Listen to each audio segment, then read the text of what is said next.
What's going on, fam? It's your boy Sydney from the Naked Gardeners. We have a lot of new subscribers to our channel, and we started off as just gardening and then venture off into homesteading. And a lot of people that are probably new thinking that a lot of these animals that we have on our homestead are just pets, but that couldn't be the case. So we're going to go over different responsibilities of each of these animals that we are taking care of. We try to give them the best possible quality of life while they're on our homestead, but eventually they're going to end up either sold or off to the freezer camp. So this is editing, sis. I just realized that we actually have another animal that we've purchased a while back and haven't shown anybody about it, but we have it on to one of our friends' property. At the end of the video, we'll show you what animal that is, but until then, let's go over to the egg layers. So a lot of these egg layers that we have now have been added on to this flock. Some of these, seriously, some of these, get away. Some of these will be retiring off into freezer camps. They're about 2 years old, so I mean, they are good quality layers. Move out the way. There you go, see that? However, chickens, they're born with a certain amount of eggs for the hens, for wise. You don't need a rooster to have your hens lay any eggs. What the rooster's role for on most of our flock area is to either protect the hens, they're very protective, and to also fertilize some of the eggs if we want to just continue on with the egg production instead of, or hatching out our eggs instead of relying on the hatchery. But we're going to go away from that, change the plans. So the main reason for the egg layers, basically, as you can guess, they provide us eggs, and I started off with 30 because we had a mentor of Big Bear Homestead, Jason and Robin at Big Bear Homestead. They basically told us before we got any animals that with the chickens during the heat of the summer months, once the daylight starts to reduce, that they will also start to reduce their egg laying capacities. The main reason for these is basically provide some eggs. They're supposed to add fertilizer from their poop into the soil here. We get a heavy rainfall at the beginning of the year, and it just keeps on soaking all that nitrogen of their poop into our soil. And we've been in drought now for probably about at least 30 days. And it seems like I'm constantly having to mow because it's just constantly growing. So let me finish feeding these guys. God dog it.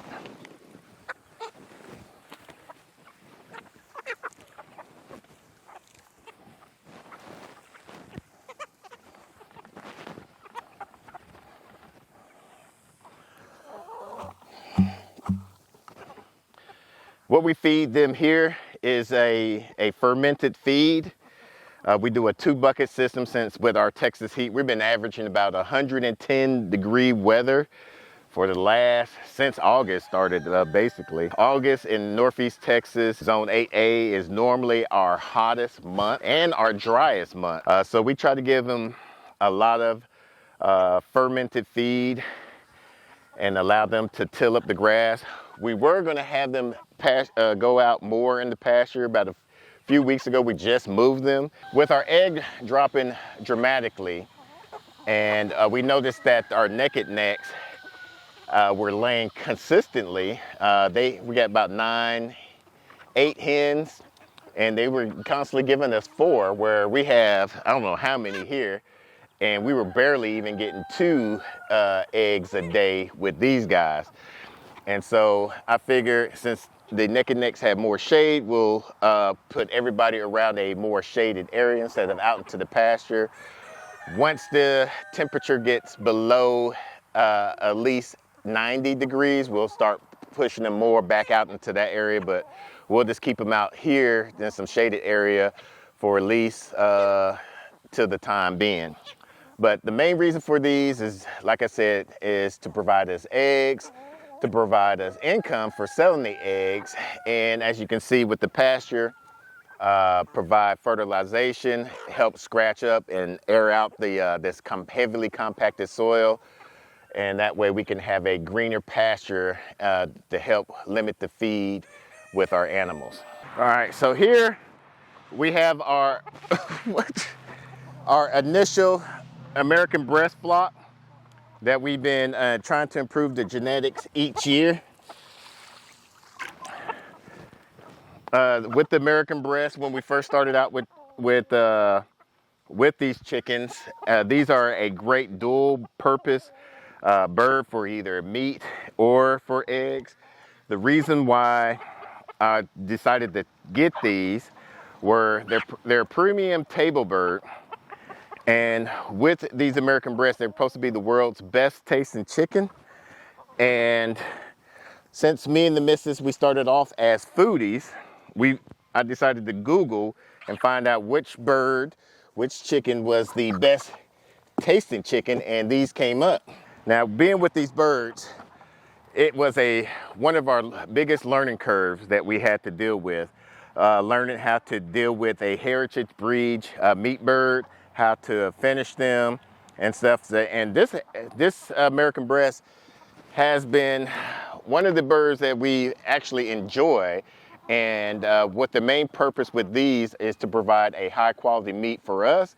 And once we start showcasing about us having these meat birds, is a lot of people started getting some interest about it, and they was asking us about shipping out chickens or hatching eggs and stuff. So we looked into that.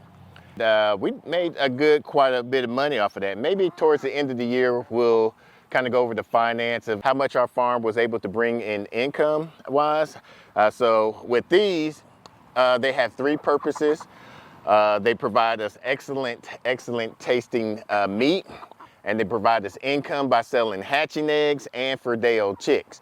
Now, we haven't figured out a good way to sell day-old chicks, but we only do pickup only with our day-old chicks. So if you want some information about that, just make sure you email us, and in the subject line, put American breast day-old chicks or hatching eggs. Since it's too hot for them to be laying and for the hens to get their eggs fertilized, we're going to hold off on doing the hatching eggs till the temperature gets below about 85 degrees, around 85 degrees. But these are some great forager animals. They don't tear up the yard. We actually had some around our raspberry bush tree, and if that would have been the regular chickens, they would have tore that raspberry tree up. Great meat, best tasting meat, and provide income with the eggs and with the day-old chicks. Now, this is our second flock of American breasts. Before I feed them, the reason why this one came on to us with a blessing, our friend from Kurt from Webfoot Farm, he had some of these. Actually, these were what he got from a different breeder that we got from the original breast farms. And we decided, since they were from different hatcheries, it'd be good to have two sets, so that way we can do a different inline breeding. So that way when it's time to retire some of these, we can flock them, change out the roosters in each one, just to kind of keep the bloodline kind of pure, if whatnot. Not exactly sure how we're going to officially do this, but I've been trying to do some research on it, and I think that would probably be the best way. These will actually be a year old next month, and one good quality that you'll notice about the American breast is they'll have the red comb, the white feathers, and the blue teal legs. Very, very docile animal. I love them. And then they also have the white earlobe. They lay, I believe, up to 250 eggs per year. I've really enjoyed these American breasts, and we're gonna possibly, after looking at our what has been bringing us a lot of income, possibly concentrate more on the American breast for chicken wise. So you remember how I said that the American breast, some of them they're getting retired and we're going to add more onto it. That's what these guys are for. We have about a few 5-week-old, some 3-week-old, and 1-week-old or 2 weeks old. It's a different variety. We're going to be transitioning these out once they hit the 4-month-old. They're from the mixture of all 2 of those flocks, and they're just going to add on to it because this year we couldn't even fill up the order. It was just so much that we had to wait. With our original flock, we probably got about 20 hens with them, and then with our additional American breast flock, we have about 9 or 8. We have about 8 hens, so that's 30 chickens altogether, and so it was just hard to fill up when people were ordering 2 to 4 dozen eggs. And we really suggest at least a minimum of 2 dozen eggs when ordering, because you always have a chance of getting half of those with roosters. It's a 50-50 chance, and you want to increase your chances if you're going to only order a dozen. As Kurt would say, if you can't afford the 2 dozen, just wait till you can, because it's going to be well worth your wait to at least get a minimum order of well, we don't have a minimum order of 2 dozen, but we like that people that want to start these American breasts to get at least 2 dozen, because like I said, you might get, let's say, half are roosters, and then another half of those you might even have to cull. So you're going to be you possibly might wind up with this, let's say 6 to 10 viable chickens with 1 rooster, 1 good roosters. Increase your odds and go with 2 dozen. That way, if half of those are roosters, at least you'll have 12 hens, and then let's say you have another order of some that you might have to cull that didn't meet the requirements. At least you'll be out with a good start from there.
So now, with all the regular birds all taken care of, now we could go take care and check on the meat birds that most homesteaders and people that's getting into this lifestyle normally raise, and that is the Cornish cross. Now, with the Cornish cross is the almost the standard that most beginner homesteader will raise. They typically could be processed anywhere from 6 weeks up to 10 weeks. They grow extremely fast. They grow so fast that their weight outgrows their feathers. If you allow these to grow past 10 weeks, You could risk the bird of having some type of health issues. Sometimes they get so big that they can't even walk. So a lot of times people don't like them because after doing a first batch of them, they don't tend to raise these anymore. They also have a lot of health issues even before that. You have to raise them at a particular time, either when it's starting to get a little bit warmer or when it's about to cool off. You can't do it during the heat of the day or heat of the summer, like June, July, August time frame, like how we're doing it. Luckily, we have them in underneath the shade, but they just run into so many health issues. You almost have to baby them. Then you have the red rangers, the jumbo broilers, and then there's other type of meat birds that you can raise from different hatcheries. They tend to grow out a little bit slower, which means not that many health issues. But for training purposes, a lot of people, especially us, I would say for us, we grow these to help do workshops, show first-time homesteaders that's raising meat birds for the first time how to butcher their own meat birds. I believe that Chris and Cheryl from Back to Our Roots are going to be ordering some meat birds here soon. I told them, I reached out to them, let them know that, hey, once you get them, once you order them and have them to your on your place, let me know. We'll set up a time to travel down there and help you butcher out your chickens for you. With these, after going to the APA convention, we decided to get more business oriented with our farm, basically. So these will be going to the processor and getting them at a USDA processing plant with a USDA inspector and whatnot. And they will be able to piece out our bird. And we'll be putting those on our website, just in case if people out in the local area are interested. We're going to be doing some farmer markets here soon. So these are a great turnaround. So these are going into their third week. We got them on grass a little bit earlier than need to be, but it worked out great. I actually got to move these because I see that they got a lot of poop on this area. And that's the thing with these corner crops, they are heavily poopers. So they're going to be with these. We start them off with about moving every 2 days, and then as they grow, we move them sometimes even 3 times a day. As they get into their 4th week, that's when we start limiting their feed or rationing out their feed for doing 12 hours on, 12 hours off. Right now, until then, we're just fill up their trough until it's empty. Check about again around noontime or around 2 time to see if they have any more feed in there. They have feed in their feed bins, but not on the trough. I think because the feed trough is a lot easier access. That's the reason why. We make sure we give them fresh water, especially around this time of year, because with chickens and, well, just poultry itself, they don't sweat, as you can see what I'm doing here. So what they do is they have their mouth open and allow that internal heat to escape out their mouth like that. Sometimes they'll even duff bathe if they have the option and area to do that. But they'll just basically fly out, well not fly out, have their arms out as well and stretch out just to try to disperse all that heat from their body. So here we have the Top Gun crew. We have our Welsh Harlequin ducks. And then we had some eggs, some ducks that we hatch out from eggs that were given to us by Eric and Monica from the Bland's Promise Ranch and stuff, because we told them when we first met them how we enjoyed the duck eggs from our neighbors or our wild ducks that come into our property and whatnot. So they decided to give it to us. And I asked them, I was like, are these eggs fertile? She said, most likely, because we got a lot of drakes here. So I was like, we popped them into our little small, I think it's called Nurture Right 360. They were actually our first ever animals that we hatched out onto our property here. And there happened to be a Swedish duck, some Swedish duck, and a crested duck that had a weird freak accident of birth. It has actually a foot on top of its head. We call her Tomahawk. So we actually had a good turnout. Out of 18 eggs, we hatched out 12 of them. 12 of them hatched out, which is great for hatched rate. Well, these wasn't shipped. Shipped eggs normally about a 40 to 45% hatch rate, but we actually had a good rate. 3 happened to die by some type of aerial predator or something. We had them around our barn, thought they were secured there with the electric fencing, but something happened to get them, so we're stuck with 9 now and 1 drake. We got into this lifestyle as foodies. We wanted great quality taste. The reason why I picked the Welsh Harlequin ducks is I was looking for a duck that produced a high quality amount of eggs, and then I saw that there was the khaki Campbells and the Indian runners. And then I saw these beautiful girls here. So I was like, yes, I'm definitely going to get these. So that was the main reason why I select these. They're great forager. The good thing about these ducks is that you can sex them out at birth by the color of their bill. They're great, like I said, they're a great forager, and they're a great dual purpose bird as well. So you can use them as meat and as for eggs. We also allow them, these waterfowls are the only creatures that we allow to free range our property. For the simple fact that we allow them to aerate the soil out here. They're able to pick some ticks, some grass, especially our geese. The reason why I selected the brown Chinese geese is one, because they're loud. So if anybody comes onto our property, we'll be able to hear that. And they're a great protector of these ducks. So here we have our rabbits. Now we originally started off about 5 rabbits. We had 2 bucks and 3 does. And this was the original coop hutch that we built and designed for them. And with these rabbits, I originally wanted these when we first got onto this homestead. This was actually our first, my first animal that I wanted to raise on our homestead. But however, these have many great qualities that you could provide on your homestead for income and for your quality way of life. One, these are the Tamuk rabbits, T-A-M-U-K. That stands for the Texas of A&M, Kingsville. They're bred 7 different varieties of rabbits for the Texas heat, to be raised in the Texas heat. With us getting to, I think, 110 degrees today, I believe it was, I heard on the news. With these, you could, from the time that they're born, up time is to process them. You could process these guys from anywhere from 8 to 12 weeks.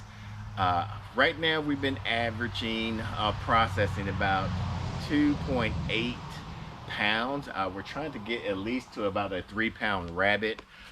We made this coop as the buck coop, and the other coop as the doe coop. I think what I want to do from with these is, one, like I said, they provide great meat. Their poop is excellent, to where you can put their poop directly onto your garden or out into the pasture. It's a cold manure, so you don't have to age it whatsoever. On top of that, we also sell their meat for a profit, and we also sell their litters as a profit as well. So people that are interested in starting their own, I guess they're called a flock or herd. If anybody know what I guess it's called a colony. Now, let's go show you our animals that we're going to be bringing onto our farm here, probably sometime next year or whenever, depending on how long it's going to take for us to get the pasture set up.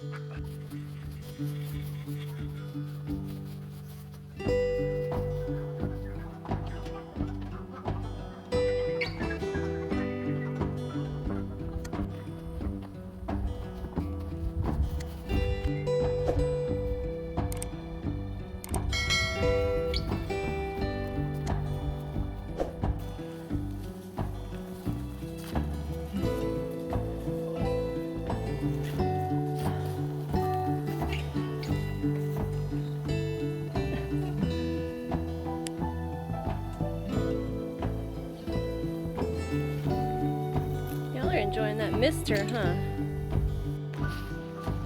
Hey! You're not supposed to be getting in that bag. Hey, we'll give you some in a few minutes. Okay? It's all right. It's okay, babies. I'll get you a snack in just a minute, okay?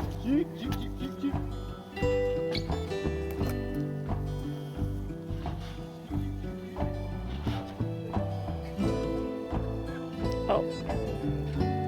Better start running. No. Go.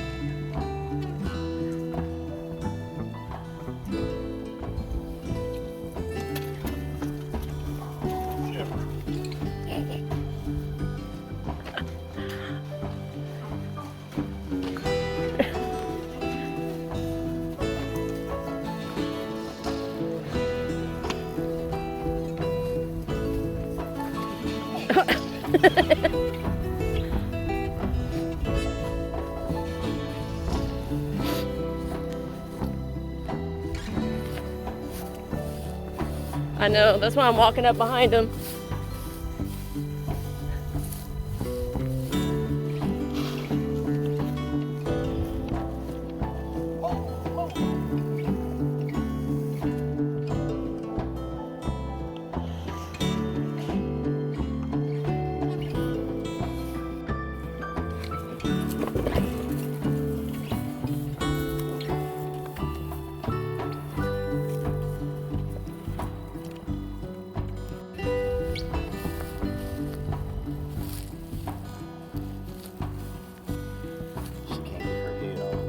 Aw. Poor babies. And this is our baby Faith. Yeah. She's starting to have faith to get near us.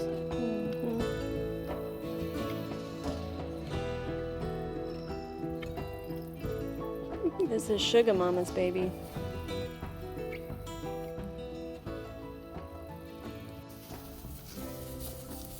Faith likes you. Look at her. As y'all can see, we got some sheep. Now, we didn't have the pasture, we have the pasture for it. We don't have the setup for it. But after having them in this electric fence, we've been moving these 5 sheep for about once every week. The only thing they don't eat is this goat weed. So what we've been doing after a week, we'll move them and then we'll recut the area, kind of cut down the goat weed. We went to the Facebook market area and saw that these sheep, Sugar, Diva, and Faith, were on sale for a good cheap price and stuff. So I was like, oh man, even though they weren't the ones that we wanted, the desert painted sheep, couldn't pass up on these, especially with 2 of them, Diva and Sugar, already been bred. So they're expected to have their babies around October, November time frame. So we're definitely going to try to use these as our breeder stock for our meat sheep and their offspring. Maybe even keep their offspring. No, we're going to probably process their offspring just to see how they are, and then we're going to rebreed them again, all 5 of these, about March, April time frame. We have them on one of our friends' pasture area because he has several acres where he rotates his cows on, has his cows on, and he didn't want to reseed the whole pasture because it would have been kind of costly. And I told him, hey, if you rotate your sheep and some chickens on there, you can improve your pasture just a great amount just within 1 year. So we went to go pick these up. He didn't like them. I said, well, if I had the money, I'll get them. He said, well, I'll get them for you and I'll look at these other ones. And that's how that came apart from here. So we're going to use these sheep as for a breeder stock to help improve our pasture area, especially our friends area, and then possibly even sell them off into the farmers market or something like that to other friends and family members that are interested into meat sheep. So for now, the meat is for us. Yeah. And then if we get good at it and there's an abundance, then we'll improve our flock. And like I said, it's good to know that 5 sheep could be within this 164 electric fencing by Gallagher. And the good thing about this is since his pasture doesn't have that much minerals, Redmond sent us a sample bag of this premium sheep mineral, and it's got good quality stuff in here. They got iron, some iodine, selenium, some zinc, manganese, and copper. Even though a lot of people think that sheep can't have copper, you can feed them copper in smaller dosage. It's good for them to have copper because what it says is it helps for their bone formation and their wool growth, even though these are hair sheep, and also improve their immune system. So it has a lot of essential minerals in here. We put some in their bucket so that way it's given some free choice, but their main objective is to clear out a lot of this pasture area, and then when it's time to rotate them, we'll cut down the goat weed and whatever thing that they left on here. We don't want to keep them on here more than 7 days to give this area some rest, and so that way with this heat, the way this heat is in Texas, some of the parasites can increase very fast, so we'll keep them off of here about 7 days or at least 28 days. But they have a lot of acreage where we can rotate them around here without them ever coming back on here within 28 days. So. And they really respect this fence. Oh yeah. So our first time putting them on this fence, because we had them in some cattle panel, and they were used to rubbing on the cattle panel. Yeah, and so a few pops they respect it. Even when we take it down and don't even move the fence out the way, they were like, I don't know about that. Yeah, they do not trust touching the fence. So we're trying to be self-sustainable as much as possible while also allowing our animals to work for us. So each animal that we have, we try to allow them to have at least 2 responsibilities before we bring them onto our property. Now, YouTube has an idea, that a video that y'all think y'all might want to watch. We'll put that off onto the side and also in the description down below. Until the next video, let's grow together.